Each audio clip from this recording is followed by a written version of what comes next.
अहम खबर आंध्र प्रदेश से। आंध्र प्रदेश के एलुरु में हुए पॉलीमर फैक्ट्री में धमाके के नतीजे में 7 मजदूरों की अभी तक हलाकत की खबर है।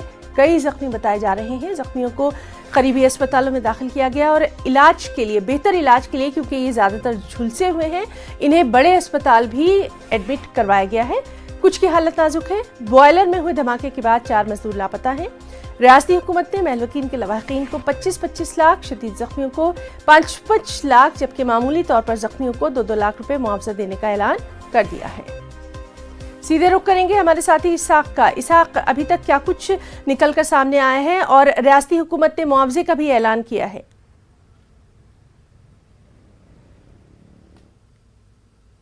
दी गया और 5 लाख जो है ना जो सीरियसली इंजर्ड है और जो 2 लाख जो है ना मामूली इंजर्ड है।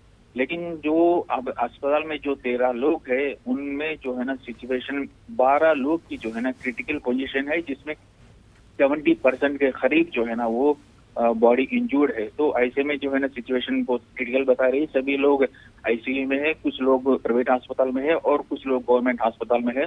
उन्हें पूरी तरह से गवर्नमेंट की तरफ से मेडिकल टीम और मेडिकल हेल्थ डिपार्टमेंट की तरफ से पूरी कोशिश की जा रही है कि उन्हें अच्छी सी जो मेडिकल मदद मिली दी जाए। वही दूसरी तरफ आज सुबह जो हादसे के बाद जो है ना, हादसे के समय जो आसपास के गांव के लोग हैं वो वहां से खाली करके चले गए थे। तो कुछ देर पहले जब आग पर पूरी तरह से काबू कर लिया गया है, तो जो है ना लोग वहां पे पहुंचे और ये वो फैक्ट्री को बंद करने की जो है ना डिमांड कर रहे हैं। वही पुलिस भी वहां तैनात की गई है। सिचुएशन कुछ हाथापाई तक भी आ गई है। जी, तो बहरहाल मकामी लोगों का गुस्सा वहां पर देखा जा रहा है। क्या कुछ सूरत हाल रहती है, इस पर भी लगातार नजर बनी हुई है। इसाक, बहुत बहुत शुक्रिया तमाम तर तफसीलात के लिए।